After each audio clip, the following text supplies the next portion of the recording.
So some of you may or may not have checked out the One Piece rookie showcase that I did on Saturday, but during this showcase, the homie Wolf brought up a good question. He asked me specifically and everybody else there about Zoro's path to being the world's greatest swordsman and how he has an issue with how Oda's writing this. He expressed that he doesn't like how there aren't specific swordsmen for Zoro to fight and that we don't know about which swordsmen in the verse are at what power level in comparison to other swordsmen, and because of this it makes it hard to gauge where Zoro was at on his path to being the world's strongest swordsman. So today I want to talk about some of the strongest swordsmen and in my opinion who is the top 5 strongest swordsmen in the One Piece verse, just off of feats and some headcanon as well. And I want to gauge if Zoro is actually top 5 in my opinion to see how far he is from competing with Mihawk. But before we get into the video, guys, if you like this type of content, make sure that you leave a like and make sure you subscribe and also turn on post notifications so you don't miss any uploads. Let's get straight into the video. So I guess the first question I want to kind of address in something that got brought up with that stream is, what is a swordsman in One Piece? Are there these pure swordsmen? Are there people that just use swords? What's the difference? I think a good way to answer this is something that has happened recently with King and Zoro's fight. In that fight, King addresses Zoro and he tells him like, hey man, like you don't always gotta fight with just your sword, like there's other ways to combat your enemy. And then we see King using other attacks that are non-sword attacks. Now we don't really see Zoro do this. We seen Zoro do like no sword style one time where he was just using his fist, but I feel like that was more comedy on Oda's side than an actual technique. The point here is King was kind of trying to teach Zoro a lesson. Like, look man, you're not going to always be able to use your swordsmanship to defeat your enemies, and I feel like that was kind of a test for Zoro, and Zoro kind of rose to the occasion. I think what's interesting about the whole pure swordsman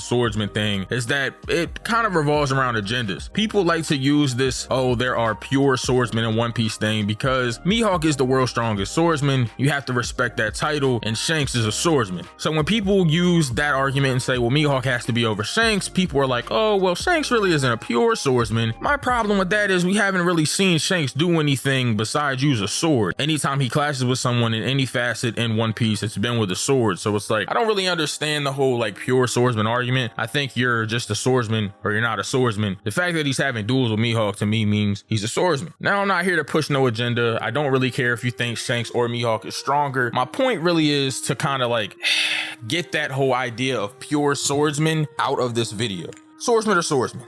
Use a sword, you're a swordsman. That's just how I look at it. Unless it's a specific case where we see swordsmen like, I don't know, Big Mom or King have a sword but do other things. They're just guys with swords. That brings me to my first guy. And of course, this top 5 swordsman list is not going to be in order except for the number 5 spot. I think the number 5 spot is actually at 5. But first up, we got Fujitora. I believe Fujitora is going to be a great tool to measure where Zoro's strength is at, because I believe Zoro is going to end up fighting Fujitora. Some people think that Luffy's going to fight Fuji, but I don't see this. I think since they clashed in Dressrosa, there has been a setup for Fuji versus Zoro. Now, I do know there was this one anime opening where it was like the 3 OG admirals fighting. I believe Luffy fought Akainu, Zoro was fighting Aokiji, I believe, and Sanji was fighting Kizaru. Now I might be wrong. It might have been Zoro fighting Fuji. I really can't remember. It really depends on when the opening happened, because if it was like past post time skip, then it probably was Fuji, I guess, but it doesn't matter, right? My point is, Oda has kind of shown us that there's a possibility the Straw Hats may fight some admirals at some point through this opening. Now I don't know if this is going to be canon or not, but I think a fight between Fujitora and Zoro will be a great measuring stick to how close he is to Mihawk, because I believe Fujitora to be a top tier, and I believe top tiers are just relative to each other. That would show us like, hey, if he can beat Fuji, he probably can beat Mihawk, right? At least that's how I like to look at it. Next up on the list, I think Shiryu would be in this top 5. Now, Shiryu might not be a complete swordsman.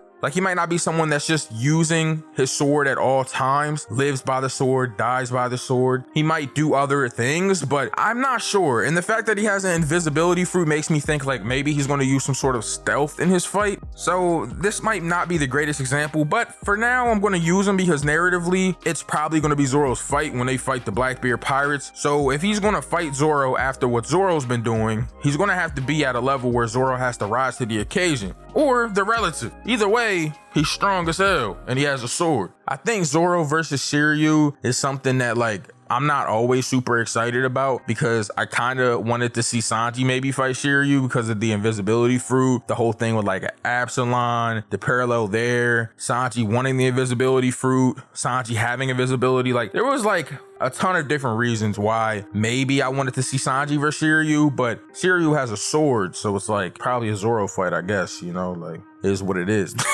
Next up on the list though, we got Shanks, right? So Shanks and Mihawk are both on this list. Spoiler alert, Mihawk's here too, of course. He has to be, he's the world's strongest. But Shanks is somebody that I was so interested in maybe seeing Zoro clash with. I know that him and Shanks will never fight, because that's probably going to be Luffy's fight if that ever is to happen. But yo, if Zoro got the clash with Shanks, that could be a good indicator of where Zoro is on this path to being world's strongest swordsman, because whether or not you believe Shanks is stronger than Mihawk or that he's weaker than Mihawk, they are side by side to me. They are so relative to me that like they are like one and the same basically on power scaling. That's how I look at it. When I power scale Shanks and Mihawk, I be having them right next to each other. I always do. That's how I've always looked at it. Some people think Mihawk's weaker or vice versa. Shanks is weaker. And again, I'm not mad at that. However, they're relative to each other, and they had one of the greatest duels in One Piece history. Shout out to my guy Whitebeard for letting us throw that. So I think him clashing with Shanks would be so cool, bro, because that's going to show us, hey, how close is Zoro to his greatest rival, who is, well, just happens to be Mihawk. Now, I don't know when this would happen. I was thinking if it did happen or was to happen, that it could be like Elbaf. Maybe they see Shanks' crew on Elbaf. We've talked about this before. That would be a perfect opportunity for maybe Zoro to like test his like strength against someone who was a very comparable swordsman. But